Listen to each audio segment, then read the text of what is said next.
Hello, नमस्ते, आदाब और सत श्री अकाल। मेरा नाम पूनम अग्रवाल है और एक्सप्लेन एक्स में आपका स्वागत है। अगर आपने चैनल को सब्सक्राइब नहीं किया है तो प्लीज कर लीजिए। Thank you so much. Bihar elections और बिहार में चल रहे एसआईआर को लेकर रोज पार्लियामेंट सेशन में हंगामा हो रहा है और पार्लियामेंट सेशन अजर्न हो रहा है। अब इस मैटर में क्या क्या हो रहा है, आपने कई जगह पढ़ा भी होगा कि इलेक्शन कमीशन ने ऑलरेडी कुछ डेटा रिलीज कर दिया, जिसके ऊपर मैंने वीडियो भी बनाया था कल। जिसके मुताबिक उन्होंने कई सारे लाखों लोगों को या तो डेड यानी कि मृतक घोषित कर दिया है, या कहा है कि कुछ लोगों ने परमानेंटली एड्रेस जहां पर वो पहले रहते हैं वहां से शिफ्ट कर गए। तो इस डेटा को लेकर भी काफी सवाल उठ रहे हैं। इनफैक्ट तेजस्वी यादव ने ये भी कह दिया है कि इलेक्शन कमीशन को अगर यही करना है प्रेजेंटली, यानी खुले आम वोटर्स का नाम डिलीट करना है, तो वो यानी कि उनकी पार्टी और वो और भी ऑपोजिशन से बात करेंगे और इलेक्शन, बिहार के इलेक्शन को बॉयकॉट करेंगे। तो ये सारी चीजें जहां एक तरफ चल रही है, दूसरी तरफ बिहार में जो एसआईआर चल रहा है उसका जो आंकड़ा आया है वो भी बहुत सारे सवाल खड़ा कर रहा है। तो आज मैं आपको उसके बारे में बताऊंगी कि क्यों ये सवाल खड़े हो रहे हैं। तो आप अगर देखें, कल ही जो इलेक्शन कमीशन ने डेटा रिलीज किया है उसके मुताबिक उन्होंने ये कहा है कि 21.6 लाख डिसीज्ड इलेक्टर्स हैं, यानी कि मर चुके हैं। 31.5 लाख वो इलेक्टर्स हैं, वोटर्स हैं जो कि परमानेंटली माइग्रेट कर रहे हैं, परमानेंटली माइग्रेट कर गए हैं बिहार से किसी और स्टेट में।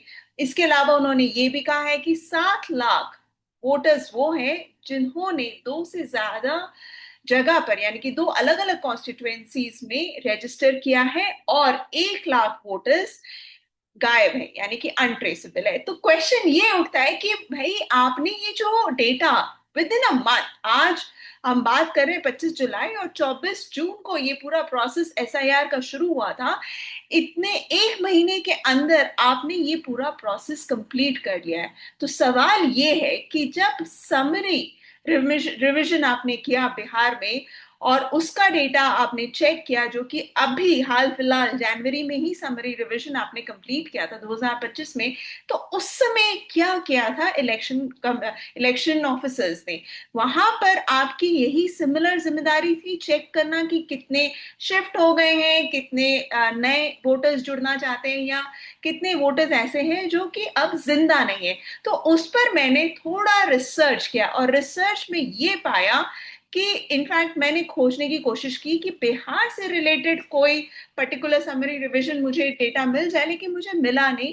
अब पता नहीं वो है नहीं है कि नहीं इलेक्शन कमीशन के वेबसाइट पर। बट जो मैंने लेटेस्ट उनका जो डेटा निकाला है वो है एक नोटिस जो कि इलेक्शन कमीशन के वेबसाइट पे है, 26 मार्च 2025।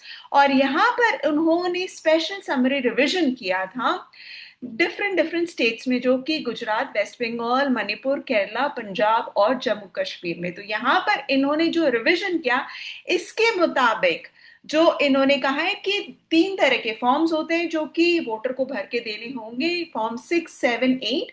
इन परिस्थितियों में अगर वो नए वोटर हैं, या उन्होंने शिफ्ट कर लिया एक मकान से दूसरे मकान में, या कॉन्स्टिट्यूएंसी चेंज हो गई, और वो जो कि अब जिंदा नहीं, तो उनके परिवार के लोगों को वो फॉर्म भर के देना होगा। लेकिन एक चीज जो मैंने खास तौर पे इसमें चेक किया है, वो आधार से रिलेटेड आखिर क्या इनका कहना था और डॉक्यूमेंट्स किस तरह का ये मांग रहे थे। तो वहां पर एक सेक्शन मुझे मिला, furnishing of Aadhaar number.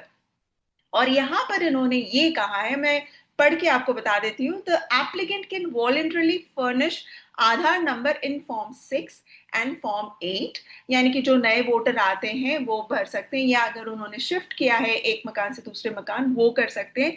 However, no application for inclusion of name in electoral roll shall be denied, and no entries in electoral roll shall be deleted for inability of an individual to furnish or intimate Aadhaar number. यानी कि किसी का भी नाम delete नहीं होगा अगर वो इंडिविजुअल या वो वोटर आधार नंबर नहीं प्रोड्यूस कर पा रहा है। तो यहां पर देखिए आप, समरी रिवीजन में इस तरह का प्रोसेस इन्होंने फॉलो किया था। और अब एसआईआर में तो वो आधार कार्ड को एक्सेप्ट ही नहीं कर रहे एक डॉक्यूमेंट प्रूफ की तरह। तो या इसके अलावा जो चीज इंटरेस्टिंग, हालांकि और बाकी के प्रोसेस इन्होंने दिए हुए हैं कि किस तरह से इलेक्शन ऑफिसर एईआरओ या ईआरओ को जाकर या वोटर से बात करके उनको हेल्प करके उनका नाम डिलीट नहीं होना, मतलब किसी भी तरह से डिलीट ना हो, ये इंश्योर करना है अगर वो वोटर वहां का है। इंक्लूसिवनेस की बात की है इन्होंने इस पर्टिकुलर डॉक्यूमेंट में। लास्ट में जो कि इन्होंने कहा है वो बहुत ही इंपॉर्टेंट है, ये मैं आपको पढ़ के बताती हूँ। A certificate that all the cases of death, shifted, registered death and unenrolled electors have been taken into account and disposed of by the ERO concerned. All logical errors have been removed and 100% epic and 100% coverage of photographs in photo electoral rolls have been achieve. तो इनके पास जो mandate था ईआरओस के पास कि उनको ये ensure करना था कि जो भी नाम हटने चाहिए क्योंकि वो इंसान अब जिंदा नहीं है या वो शिफ्ट कर गया एक जगह से और दूसरी जगह माइग्रेट कर गया, तो ये सारी चेक्स एंड बैलेंसेस करने की जिम्मेदारी ईआरओ की थी और उसके बाद ये डेटा उनको क्रॉस चेक करके अपलोड करना था। तो समरी रिवीजन आप एक तरह से देखिए कि आखिर ये कितना एग्जॉस्टिव प्रोसेस इन्होंने फॉलो किया।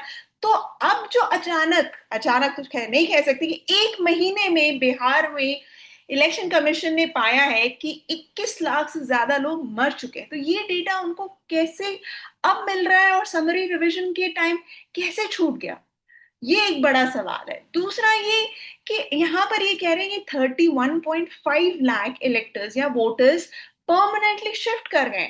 अब आप ये बताइए, हम में से कई लोग अपने घरों को छोड़ के जो कि दूसरे स्टेट में हैं, किसी और स्टेट में जाकर काम करते हैं, काम के कारण जॉब के कारण हम माइग्रेट करते हैं, लेकिन हमारी फैमिली या हमारी प्रॉपर्टी या जो भी है वो हमारे होम टाउन में रहती है। तो ऐसा भी होता है कि साल में एक या दो बार हम जाते हैं, विजिट करते हैं, इलेक्शंस के टाइम भी वोट देने भी जाते हैं। मैं उनमें से एक हूं, मैंने भी माइग्रेट किया है दूसरे स्टेट से दिल्ली। तो इसका मतलब ये नहीं कि मैंने परमानेंटली माइग्रेट कर लिया, या लोग परमानेंटली माइग्रेट कर जाते हैं। जो लोग करते हैं वो वोटर कार्ड ऑफ कोर्स वहां से शिफ्ट करा लेते हैं, लेकिन कई सारे ऐसे लोग हैं जो कि 20-20 साल से एक स्टेट से दूसरे स्टेट से शिफ्ट हो गए हैं काम के कारण, और लेकिन उनका होम टाउन वही है।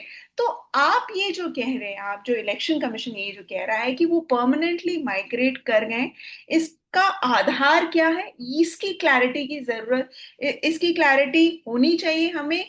और उन्हें क्लियरली ये बताना चाहिए कि वो कैसे डिसाइड कर रहे हैं, या किसी ने लिखित में दिया है कि वो परमानेंटली माइग्रेट कर गए। अगर इंसान बिहार में नहीं है और वो माइग्रेट कर गया है तो उनको ये सूचना कैसे मिली कि भाई हम माइग्रेट कर चुके हैं, हम बिहार में आके वोट नहीं देंगे, उनके रिश्तेदारों से मिला है, किस तरह से ये प्रोसेस किया गया, दैट्स अ क्वेश्चन, वो इलेक्शन कमीशन हमें बताए। तीसरा इन्होंने जो कहा है कि 7 लाख लोगों ने दो जगह अपने आप को रजिस्टर कर रखा है एज अ वोटर। तो अब तो ये एक बहुत बड़ा इनफैक्ट क्वेश्चन खड़ा करता है इलेक्शन कमीशन के प्रोसेस पे कि कैसे 7 लाख, बिहार के सिर्फ 7 लाख लोगों ने दो अलग अलग जगह वोटर आईडी कार्ड बनाए, कैसे वो बनाने में सक्सीड कर गए, किस तरह से प्रोसेस किया गया, समरी रिवीजन के टाइम ये क्यों नहीं पकड़ा उन्होंने, जबकि एपिक नंबर को लेके बार बार सवाल उठ रहे, तो आपने इस चीज को कैसे नहीं पकड़ा कि एक ही वोटर दो जगह रजिस्टर्ड है। तो ये सारे सवाल खड़े हो रहे हैं। साथ में मैं ये भी कहूंगी कि ये जो इन्होंने आंकड़ा दिया है, जो डेटा अभी रिलीज किया है, अभी हमारे पास सिर्फ डेटा नंबर्स में है। मैं चाहूंगी कि इलेक्शन कमीशन उन इन सब वोटर्स का नाम भी जारी करे, यानी कि 21.6 लाख जो कि अभी तक इनका डेटा है, उतने वोटर्स का नाम जारी करे कि ये वोटर्स अब जिंदा नहीं है, इसलिए इनका नाम डिलीट किया जा रहा है बिहार के वोटर लिस्ट से। साथ ही 31.5 लाख वोटर्स जो कि परमानेंटली शिफ्ट हो गए, उनके भी नाम जारी करे। साथ ही बाकी जो भी डेटा इन्होंने दिया है उनके नाम भी जारी करे। अगर वो 2003 का वोटर लिस्ट जारी कर सकते हैं तो इन लोगों का भी नाम जारी कर सकते हैं। और इसकी जरूरत इसलिए है ताकि ट्रांसपेरेंसी रहे। इलेक्शन कमीशन ये कह रहे हैं कि ये जो आंकड़ा मिला है वो दो लोगों ने, यानी दो अलग अलग लोगों ने वेरीफाई किया, इलेक्शन ऑफिसर्स ने यानी कि बीएलओज ने, और बीएलए यानी कि पॉलिटिकल पार्टी के एजेंट्स ने। चलिए मान लिया आपकी बात कि इन्होंने वेरीफाई किया है, लेकिन इलेक्शन कमीशन को ये चीज समझनी चाहिए कि इलेक्शन में पॉलिटिकल पार्टीज जितने इंपॉर्टेंट स्टेक होल्डर्स हैं उतने ही इंपॉर्टेंट स्टेक होल्डर्स है वोटर। अब वोटर को तो ये जानकारी होनी चाहिए, बिहार के एक एक वोटर को ये जानकारी होनी चाहिए कि अगर उनका नाम डिलीट हुआ है तो किस बेसिस में हुआ है। इनफैक्ट ये इसलिए भी जरूरी है, जब तक उन्हें पता नहीं चलेगा कि किस लिए उनका नाम नहीं आ रहा है तब तक वो कैसे ऑब्जेक्शन रेज करेंगे, किस आधार पर ऑब्जेक्शन रिलीज करेंगे, कैसे बोलेंगे कि मेरा नाम डेथ वाले लिस्ट में है या मेरा नाम परमानेंटली माइग्रेटेड वाले लिस्ट में। तो ऑब्जेक्शंस भी रेज करने के लिए उनको भी कोई आधार चाहिए। तो इनफैक्ट ये सबसे आसान रहेगा इलेक्शन कमीशन के लिए कि ये सारे नाम वो अपलोड कर दे। बहुत सारे सवाल है, बहुत सारी कंट्रोवर्सीज है, पॉलिटिकली भी लोग हम देख रहे हैं कि काफी political parties they are not happy with it, वो नाखुश हैं।